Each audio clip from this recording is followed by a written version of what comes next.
ദയാദുർഗ. രചന നിമ സുരേഷ്. അവതരണം അപര. മറന്നേക്ക് ശരൺ. കിച്ചു പെട്ടെന്നുള്ള ദേഷ്യം കൊണ്ട് പറഞ്ഞു പോയതായിരിക്കും. അവൻ പറഞ്ഞതിന് നീ അവനെ അടിച്ചില്ലേ? മതി, അതവിടെ തീർന്നു. ശരൺ മറുപടി പറഞ്ഞില്ല. അല്ലെങ്കിലും എന്താണ് പറയേണ്ടത്? വാക്കുകളാൽ ഏട്ടനെ എത്രയൊക്കെ എതിർത്താലും ഏട്ടൻ അവനെ കുറ്റപ്പെടുത്തില്ല, തള്ളിപ്പറയില്ല. കാരണം ഏട്ടൻ എന്നോളം പ്രിയപ്പെട്ടതാണ് അവനും. അവനും അങ്ങനെ തന്നെയായിരുന്നു. ഗോപു ഉണ്ടായതിനു ശേഷം കിച്ചുവിനാകെ വാശിയായിരുന്നു. ഗോപുവിനോട് വല്ലാത്ത ദേഷ്യവും. തങ്ങൾക്കിടയിലേക്ക് ആരും കടന്നു കയറുന്നത് അവന് ഇഷ്ടമല്ലായിരുന്നു. അതിനുമപ്പുറം ഞങ്ങൾക്ക് തരുന്നതിനേക്കാൾ സ്നേഹവും പരിഗണനയും ഏട്ടൻ അവൾക്ക് നൽകുന്നുണ്ടെന്ന ധാരണ അവനെ വല്ലാതെ അലോസരപ്പെടുത്തിയിരുന്നു എല്ലായ്പ്പോഴും. തൽഫലമായി തരം കിട്ടുമ്പോഴെല്ലാം അവൻ അവൾ ഉപദ്രവിച്ചു പോന്നു. രുക്മിണിയമ്മയുടെ മരണശേഷമാണ് അവൻ ഗോപുവിനോട് അല്പമെങ്കിലും അടുത്തു തുടങ്ങിയത്. എങ്കിലും ഏട്ടൻ്റെ സ്നേഹം കൂടുതലായി അവൾക്ക് പങ്കിട്ടു പോകുന്നുണ്ടെന്ന പരാതി അപ്പോഴും അവൻ ഇടയ്ക്കിടെ ഏട്ടനെ ചൊല്ലി കേൾപ്പിക്കുമായിരുന്നു. ഏട്ടനപ്പോൾ അവനെ പുഞ്ചിരിയോടെ ചേർത്ത് പിടിക്കും. സ്വാർത്ഥമായി സ്നേഹിക്കപ്പെടുന്നതിൻ്റെ ആനന്ദം. അതാണ് ആ പുഞ്ചിരിയുടെ അർത്ഥമെന്ന് പലപ്പോഴും തനിക്ക് തോന്നിയിട്ടുണ്ട്. ഒടുക്കം എന്തായി?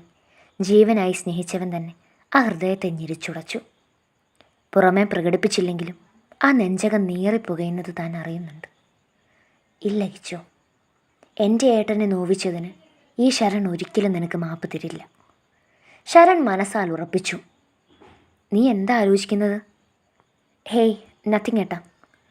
തനിക്കുള്ളിൽ നടക്കുന്ന വികാര വിസ്ഫോടനങ്ങളെ പുറത്ത് കാണിക്കാതിരിക്കാൻ പരമാവധി ശ്രമിക്കുകയായിരുന്നു അവൻ. ശരൺ, അമ്മ ദുർഗയെ നമുക്കൊപ്പം കൂട്ടിയിട്ടുണ്ട്. ശരണിൻ്റെ മുഖത്ത് നോക്കാതെ ശ്രീറാം ദൂരേക്ക് മിഴികൾ നാട്ടി. ശരൺ ഏത് രീതിയിൽ പ്രതികരിക്കുമെന്ന് ശ്രീറാം ഭയക്കുന്നുണ്ടായിരുന്നു. ഒരു പക്ഷേ ഇഷ്ടപ്പെട്ടില്ലെങ്കിലോ? അല്ലെങ്കിൽ കിച്ചുവിനെ പോലെ ഇവനും തന്നെ തെറ്റിദ്ധരിച്ചാലോ? സത്യമാണ് ഏട്ടാ. ശരണിൻ്റെ മിഴികൾ ആകാംക്ഷയോടെ തിളങ്ങി. ചൊടികൾ സന്തോഷപൂർവ്വം വിടർന്നു. ദുർഗ സമ്മതിച്ചാൽ ചിലപ്പോൾ. ശ്രീറാം വാക്കുകൾ വിഴുങ്ങി. എന്തിനാണെന്നറിയില്ല, വല്ലാത്തൊരു പരവേശം അവനെ പൊതിയുന്നുണ്ടായി. ചിലപ്പോൾ? അർദ്ധോക്തിയിൽ നിർത്തിയ വാക്കുകളെ മുഴുമിപ്പിക്കാൻ ശരൺ അവയെ ഏറ്റുപിടിച്ചു, അത്യാവേശം പൂണ്ട ചോദ്യത്തോടെ. ഞങ്ങളുടെ വിവാഹം നടന്നേക്കാം, അമ്മയുടെ തീരുമാനമാണ്. ശ്രീറാം കൂട്ടിച്ചേർത്തു. മുറുകെയുള്ള കെട്ടിപ്പിടുത്തമായിരുന്നു ശരണിൻ്റെ മറുപടി. അപ്രതീക്ഷിതമായതിനാൽ ശ്രീറാം അവനെയും കൊണ്ട് പിന്നോട്ടേക്ക് ആഞ്ഞൊന്നു പോയി. ഏട്ടാ, യു ആർ ദ ബെസ്റ്റ്. ശരണിൻ്റെ മിഴിക്കോണിൽ നിന്നും 2 തുള്ളി അടർന്നവൻ്റെ ചുമലിൽ വീണു. അതറിഞ്ഞെന്നോണം ശ്രീറാം വാത്സല്യത്തോടെ അവൻ്റെ മുതുകിൽ തഴുകി കൊടുത്തു. ശ്രീറാമിനും സമാധാനം തോന്നി. കൈപിടിച്ച് നടത്തിയവരിൽ ഒരുവനെങ്കിലും തന്നെ മനസ്സിലാക്കുന്നുണ്ടല്ലോ. നിറഞ്ഞ കണ്ണുകൾ തുടച്ച് ശ്രീറാമിൽ നിന്നും അടർന്നു മാറുമ്പോൾ ശരൺ വാതിൽക്കൽ ഗോപികയെ കണ്ടു. കരഞ്ഞ് കരഞ്ഞ് ഇടുക്കം ബാധിച്ച് ഇരുമിഴികളും പിന്നെയും ഉറവാറ്റാതെ നിറഞ്ഞൊലിക്കുന്നുണ്ട്. വരൾച്ച ബാധിച്ച ചുണ്ടുകൾ വിതുമ്പുന്നു. അവളെ നോക്കി നിൽക്കെ ശരണിന് തൻ്റെ ഹൃത്തടം അതികഠിനമായി വേദനിച്ചു. ഈ വീട്ടിലെ രാജകുമാരിയാണവൾ, ഏട്ടൻ്റെ പൊന്നോമന, തൻ്റെ പ്രാണൻ. എത്രയൊക്കെ കുറുമ്പ് കാട്ടിയാലും വാശി പിടിച്ചാലും ആരും അവളെ നോട്ടം കൊണ്ട് പോലും വേദനിപ്പിക്കാറില്ല. എന്നാൽ ഈ നിമിഷം സ്വന്തം ഏട്ടൻ പറഞ്ഞ തെറ്റിൻ്റെ അഗ്നിയിൽ ഉരുകി ഒലിക്കുകയാണവൾ. ഒരു പാവം പെണ്ണിനെ മോഹിപ്പിച്ച് വേദനിപ്പിച്ചതിൻ്റെ കുറ്റബോധമായിരുന്നു അവളുടെ ഉയിരിൽ ഒന്നാകെ നിറഞ്ഞു നിന്നിരുന്നത്. ശരണിൻ്റെ മിഴികളെ പിന്തുടർന്ന് പിന്തിരിഞ്ഞ ശ്രീറാം ഗോപികയെ കണ്ട് ഒരു മാത്ര ഞെട്ടി. കാറ്റുപോലെ അവൾക്കടുക്കലേക്ക് പാഞ്ഞവൻ അവളുടെ വലത് കവിളിലേക്ക് തൻ്റെ ഉള്ളം കൈ ചേർത്ത് വെച്ചു. എന്ത് കോലമാ മോളേത്? എന്നോട് ക്ഷമിക്കേട്ടാ, എന്നെ വെറുക്കല്ലേ. അവൻ്റെ നെഞ്ചിലേക്ക് അലച്ചുകൊണ്ട് വീണവൾ ഇടർച്ചയോടെ പറഞ്ഞു. ഇത്രമേൽ തകർന്ന അവസ്ഥയിൽ അവളെ ആരും ഇതുവരെ കണ്ടിട്ടില്ലായിരുന്നു. ശ്രീറാം അവളെ മുറുകെ പൊതിഞ്ഞു പിടിച്ചു. ഈ നിമിഷം എന്ത് പറഞ്ഞാലും അവൾ മയപ്പെടില്ലെന്ന് ശ്രീറാമിന് ഉറപ്പായിരുന്നു. കുറച്ചു മുമ്പേ നടന്ന സംഭവ വികാസങ്ങൾ അവളെ അത്രത്തോളം തളർത്തിയിട്ടുണ്ടെന്ന് അവന് തോന്നി. ശ്രീറാം അവളെയും ചേർത്ത് പിടിച്ച് മഹാലക്ഷ്മിയുടെ മുറിയിലേക്ക് നടന്നു. പ്രതീക്ഷിച്ച പോലെ അവിടെ ദയുണ്ടായിരുന്നു. മഹാലക്ഷ്മിയുടെ ഒരു സാരിയാണ് അവളുടെ വേഷം. മുറിയുടെ ജനലിനോരം ചേർന്ന് തറവാട്ടിലേക്ക് കണ്ണും നീട്ടി നിൽക്കുകയാണവൾ. പലവിധ ചിന്തകളിലൂടൊരു പ്രയാണത്തിലാണ് അവളെന്ന് ആ നിൽപ്പ് കണ്ടാലേ അറിയാം. കുളിച്ച പടി ഇറങ്ങി വന്നതിലാലാകണം അരയൊപ്പം നീളമുള്ള ചുരുണ്ട മുടിയിഴകളിൽ നിന്നും നിർത്താതെ വെള്ളം ഇറ്റു വീഴുന്നുണ്ട്. പിന്തിരിഞ്ഞു നിൽക്കുന്നതിനാൽ ഗോപികയും ശ്രീറാമും വന്നതവൾ അറിഞ്ഞിട്ടില്ല. നിന്റെ വിഷമം എന്താണെന്ന് എനിക്കറിയാം. പോയി അവളോട് സംസാരിക്കാം. സ്നേഹത്തോടെ ഗോപുവിൻ്റെ ഇരുമിഴികളും തുടച്ച് പാറിപ്പറന്ന മുടിയിഴകൾ ഒതുക്കി നൽകി ശ്രീറാം അവളെ ദയക്കരികിലേക്ക് പറഞ്ഞു വിട്ടു.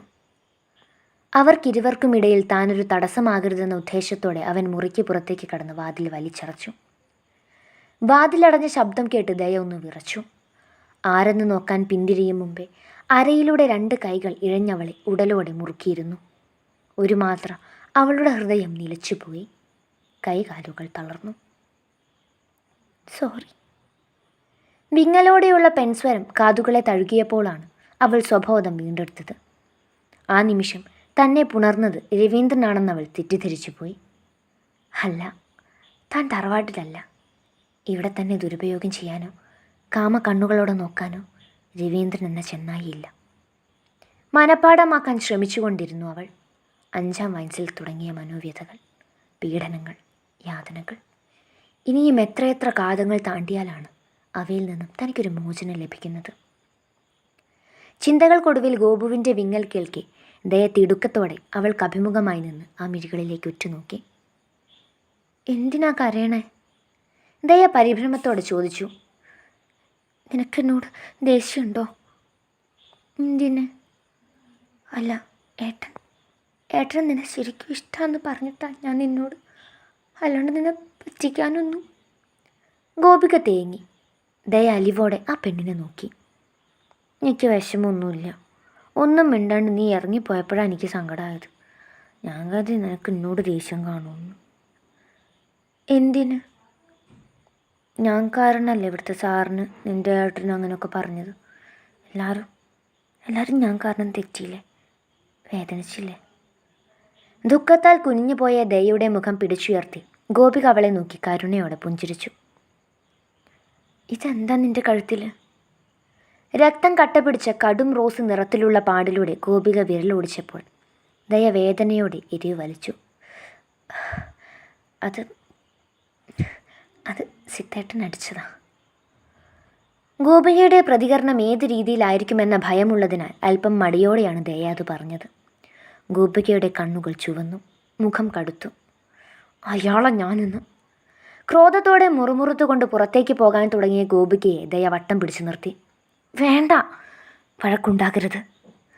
അപേക്ഷയോടെ പറയുന്നവളെ ഗോപിക അല്പനേരം നോക്കി നിന്നു. പിന്നീട് ദീർഘമായി നിശ്വസിച്ച് അവളെയും കൊണ്ട് കിടക്കയിലേക്കിരുന്നു. ഇനി നിനക്ക് യാതൊരു വിഷമവും ഉണ്ടാവില്ല. നിന്നെ ഉപദ്രവിക്കാനോ കുത്തി നോവിക്കാനോ ഇവിടെ ആരും തുനിയില്ല. ശ്രീയേട്ടൻ്റെ പെണ്ണും കൂടി ആയിക്കഴിഞ്ഞാൽ പിന്നെ ഹോ.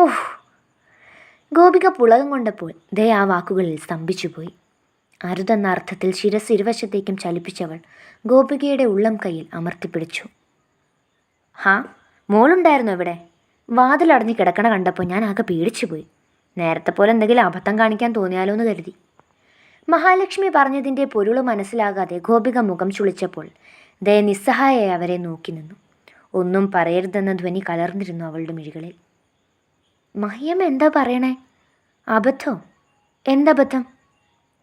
ദയയിൽ ദൃഷ്ടിയർപ്പിച്ച് നിന്ന മഹാലക്ഷ്മി ഗോപികയുടെ ചോദ്യം കേട്ട് പതറി. ഒന്നുമില്ല, അമ്മ എന്തോ ഓർത്ത്. നിങ്ങൾ വാ, നമുക്ക് കഴിക്കാം. മഹാലക്ഷ്മി ഹാളിലേക്ക് പിന്തിരിഞ്ഞു നടന്നു. അവരെ പിന്തുടർന്ന് ഗോപികയും ദയയും. തീന്മേശയിൽ എല്ലാവരും അവരെ കാത്തെന്ന പോലെ ഇരിക്കുന്നുണ്ടായിരുന്നു. എന്തു ചെയ്യണമെന്നറിയാതെ പരിങ്ങി നിന്ന ദയയെ ഗോപിക തൻ്റെ അരികിലുള്ള കസേരയിൽ തന്നെ പിടിച്ചിരുത്തി. ദയയ്ക്കതൊന്നും ശീലമുള്ളതായിരുന്നില്ല. എല്ലാവരും കഴിച്ചതിന് ശേഷം ബാക്കി വല്ലതും ഉണ്ടെങ്കിൽ അത് വെച്ച് വിശപ്പകറ്റുന്നതായിരുന്നു തറവാട്ടിലെ തൻ്റെ ശീലം. അടുക്കളത്തിണ്ണയിലോ വരാന്തയിലോ ആണ് സ്ഥാനം. പലപ്പോഴും ഒരുമിച്ചിരിക്കാൻ മുത്തശ്ശൻ നിർബന്ധം പിടിക്കുമായിരുന്നെങ്കിലും വല്യമ്മയെയും സിദ്ധേട്ടനെയും പേടിച്ച് അത്തരമൊരു പ്രവൃത്തിക്ക് മുതിരില്ലായിരുന്നു. മോളെന്താ കഴിക്കാത്തെ? ഉദയൻ ദയയെ നോക്കി ചോദിച്ചു. നിഷേധത്താൽ തല ഇരുവശത്തേക്കും ചലിപ്പിച്ചവൾ പതിയെ കഴിച്ചു തുടങ്ങി. എനിക്കൊരു പുതിയ സോങ്ങിൻ്റെ റെക്കോർഡിംഗ് കോൾ ഉണ്ട്. അടുത്തയാഴ്ച ഞാൻ ചെന്നൈയിലേക്ക് മടങ്ങും. ശ്രീറാം അത് പറഞ്ഞപ്പോൾ ദയ ഒഴികെ എല്ലാവരും കഴിപ്പ് നിർത്തി അവനെ നോക്കി.